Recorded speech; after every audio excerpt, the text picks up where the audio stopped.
what would you say are the kind of primary logical fallacies or example logical fallacies of Keynesian economics, which people don't really address or should be addressing? Well, so I mean, instead of like actually answering that directly, what he does in the book is he starts with this like seemingly like simple logical fallacy called the broken window, which is one you'll hear about a lot if you kind of get into this. I remember it. Yeah, you've heard of it before. Yeah. And just like, I think it's good to just kind of explain it for folks so they just can kind of see one of these things happen, because I don't think it's like this particular example, but then he uses this as like an archetype to then show like how all these other things are actually just different forms of this broken window fallacy. But the broken window is just the fact that, like, let's say we're here in this pub right here, and some little kid runs through and he throws a brick through the window and he breaks the window. That now the owner, Tom, right, of Pubkey, or he's I think one of the guys, he now has to pay a glazier, the guy who makes windows, to come and fix the window. And he used to pay, $100, $200 or whatever to the window man. At the time the book was written, it was like $50, but inflation, right?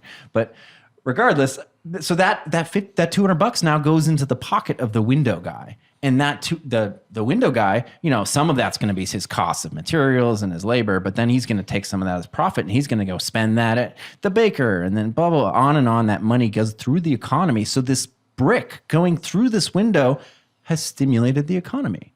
Has it?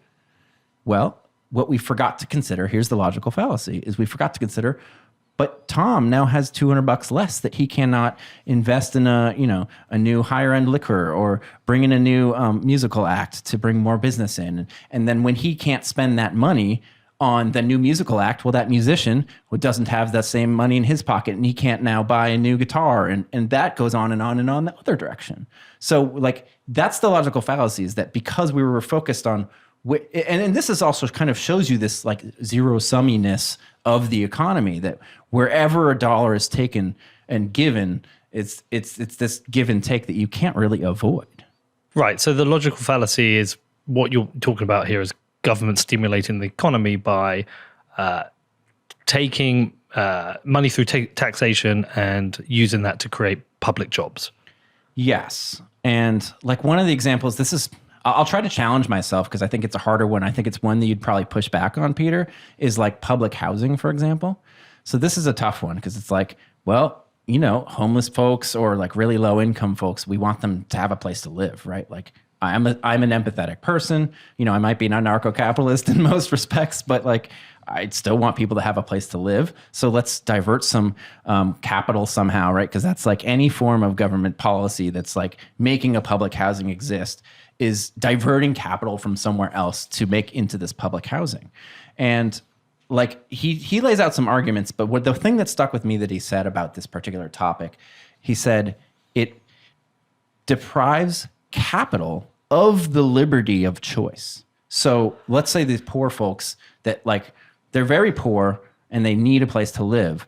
Instead of being able to choose where they live, now they have to basically take the public housing option. It's free or it's very subsidized, so every other option would be way too expensive. And that's all there is. So isn't there the option of living on the street? There is, yes. So they have those two choices. Yes, definitely. But what I'm saying is like for the option of taking housing, they only now have really the choice of the public housing. Yeah, but isn't that a benefit to them? Yes, I would say it certainly is a benefit to them. And can that not drive productivity? So one of the issues that the cycle that homeless people get into is, say if you're homeless and you want to get a job, you get asked, where do you live? Mm-hmm. You need to have an address. You need to have a bank account. You need to have clothes and be able to shower. And so a lot of people get trapped in a cycle of not being able to escape homelessness because they cannot get work. So putting them into a public housing allows them to have an address, a shower, and the basics for going to apply for a job. So that could lead to new productivity. Absolutely. And then I'm all for philanthropy, but so like another kind of way to approach this like situation is if that public housing didn't exist and society was much, much wealthier, like let's give the benefit of doubt to the anarcho-capitalists or like at least like very minimal government people and say that society is much, much more wealthy because we're more efficiently using capital and capital is being allocated more effectively than those folks in those situations would have better opportunities, prices would be lower, and maybe because people in general are wealthier, they would be more likely. Here's the other problem, that not only just like the people that do philanthropy would have more wealth to do philanthropy, but also because there is this public housing thing already, wealthy people are like, well, why would I put even more money into like giving people a place to live? The government already does it. Is it not a fallacy to assume how people will deploy their capital in such a scenario? How do we know? How do we not know that instead they would not deploy their capital on building large fences around their citadels to protect themselves from the peasants? I don't, and that's the challenge of this exercise. Is that again, it takes a lot of imagination to know what would have existed, and I think that's the hard part to do. And I told you this is a challenging particular point. So that's why it's always important, I think, to look at the utopia and the dystopia and just compare and contrast what may or may not be. Absolutely. But also look what happens. What happens in the world.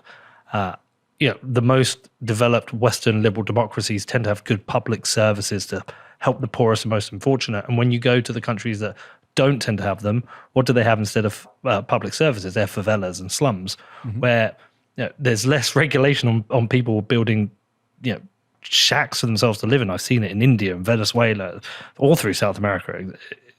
Whereas somewhere like here, where people try to live in a tent, you get someone like Austin, there's laws against doing that. So you get people trapped out of even being able to do that. So I think it's important to look at both. Absolutely. And I think for some people, it's kind of like, well, what is the balance? Yeah. I think there is a measure of a civilized society, what it does to protect the most vulnerable and the poorest. But at the same time, that will put up an argument to people who believe all taxation is theft, that some has to be through taxation. And it's a tricky one because I can go all the way down that path of taxation with somebody and eventually get to the point where I'm like, the government deployment of capital is completely inefficient. And I'm with them every time. And I think to Ben's point there as well is like you say that it's a measure of society, how well they look after the needy, but society aren't looking after the needy. Like that's being taken out of society's hands, and the government are doing that without any input from society as a whole. No, I disagree. I think both happen. I think food banks is a great example. Food banks is society within the UK choosing, I assume you have it here as well, to voluntarily on a charitable basis collect food and be able to distribute that to the people who are most needy. So I think both happen, and I think that's a great example of the fact that you do get voluntary and charitable organizations who will support the most needy in society. But perhaps a better example would be wheelchair access in the UK. The rules around if you're building any kind of public use property, it has to be wheelchair accessible. Or private. Yeah, didn't you run into that with your house? But that's when you get into the stupid side of things where, I bought, just so anyone listening, I bought a house. For the house to be signed off by the Bedfordshire building regulations, it had to have wheelchair access. But as soon as that's signed off and I own the property, I can remove the wheelchair access, which I have done because it's completely pointless because it's on a gravel track. So again, look, you can see the stupidity on both sides. You can see the benefit and then the stupidity of obviously some morons made that decision without thinking it through. Yeah. And we can get into inflation and how that has dragged the poor down in society and all these other things and how these other compounding problems that like have put these folks in the situation. But going back to the window, so that broken window that's cost Thomas $200 to fix, he cannot spend that on something else. That money's gone. But the guy who's fixed the window has that money to then go and deploy that capital. So the capital can still be deployed. Is the main issue here is not the fact that where or how the money is being deployed. It's the fact that one person deploying capital gets to arbitrarily choose how much to take off productive people and to print more if they need it, which distorts the monetary system. Is that not the real problem?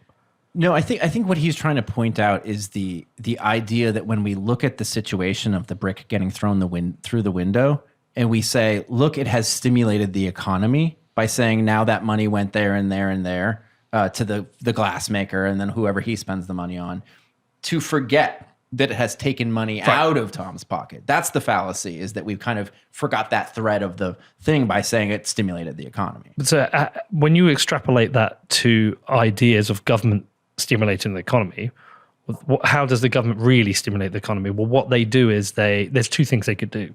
They can lower taxation, so people have more money to spend. Liz Truss tried that recently and crashed the economy. Didn't work. They can increase taxation and choose to redeploy that capital themselves, or they can operate a program of QE to inject capital into the economy to stimulate it. Yeah. And I guess the point is we can go through each of those and consider the cause and effect. Right. And I think another point that Hazlitt's trying to make, and that's a good extrapolation of this fallacy, Peter, because I think what he's trying to say is you can't actually stimulate the economy. What you can just do is divert capital from one place to another. And when you do that, you get back into that efficiency problem, because now we're taking people. So if we stimulate the X part of the economy, then now people are going to be more incentivized to go into some industry that they probably wouldn't have otherwise. So maybe they're not apt to do that. And just in general, it's less efficient. But really the point he's trying to make is that you're robbing Peter to pay Paul. Or you can stimulate the economy, but there are other consequences. So QE can stimulate the economy. Like, it's been proven to stimulate the economy, but it has tail effects, which may be inflation, which you're robbing for Peter to pay Paul, but on a time lag. Okay, I'm stimulating it now, but there's a cost later on. I think the point you're trying to make is, I'm not going to argue with the point you're trying to make, but the QE thing is not.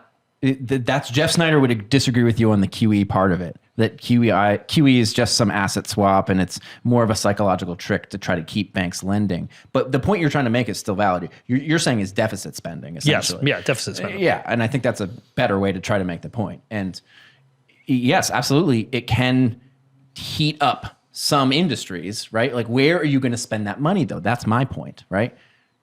That where are we now stimulating, and what that's doing is it's taking away from somewhere else. That's all, just to say it very simply. Yeah. Okay. No, this is fair. So, like, can you give me a modern comparison? Because the window's fine, but do we have a modern comparison for that? Yeah, so he talks about he talks about the farmer, and this is maybe not the greatest modern comparison because it's like a little bit outdated, but like I thought it's still an interesting kind of anecdote here. He talks about a farmer getting loans either directly from the government or guaranteed by the government, and that's kind of really important there because I kind of attributed this similar to student loans, where we see the government is guaranteeing these student loans, and then we can also talk about like the lender of last resort, the central bank, is in a way kind of guaranteeing all loans, right? Because if all the loans go bad, well, what happened in 2008? Well, all of a sudden, they injected all this capital. So the idea that the government is not just giving loans directly, and I don't think like we see that as much in our daily life as when this book was written, but that they're being guaranteed by the government. And like, here's some of the fallacies that we would say, well, the loan basically costs us nothing, right? It's self-liquidating. Because money's free, so who cares, right? But what's actually being lent here is not the money. It's what the farmer uses that money for. And this is weird. So like, let's say he buys a new tractor to expand his operations, right? He's going to be more productive because of that tractor. That's great. But we're not lending the money, we're lending the tractor. And so that's taking it away from somebody else who may have otherwise. Again, we're saying that this loan was deemed by the government. Somebody else may have been be more qualified to have this tractor and be even more productive than, let's say, our farmer John in this example. And like, if the government didn't exist or hadn't stepped in this loan case, then where would Farmer John get the money for the tractor had they not existed? Well, you'd have to go down to the local bank, and the bank would do their due diligence, or maybe they even know John personally, and they would decide, and they would, maybe more efficiently allocate the capital. And if they didn't more efficiently allocate the capital, what would happen? Their loan would go bad and they would lose the money. So there's that incentive problem coming back again. What happens when a government loan goes bad? It was like, oh, whatever, we'll just print some more, right? So it's allowing the market. What you're saying is it's better to have the free market issue the loans, yes, than the government to issue the loans. Yes. Because it goes back to the point that, but I think we always come back to the point is that the government can always print the way out their mistakes. They don't face the consequences of their decisions in the same way the market does. Yeah, and that's what's really interesting about this book, Peter, is it was written in 1946 or 56 or something. He does go back to it in like 1978, I think, but most of the WTF happened in 1971 paradigm hadn't really been understood well, I think, by economists, and certainly not by Hazlitt, because he doesn't even talk about that. But what Hazlitt's given us is the tools to now apply his logic to understand that very problem that you're talking about. This one effect of Nixon closing the gold window, or we can trace it back to 1913 and 1929 and all these other things, bimetallism, whatever. All of those things had all these downstream effects that now are affecting the incentives of the government itself, right? So I think you're already applying the logic in this book.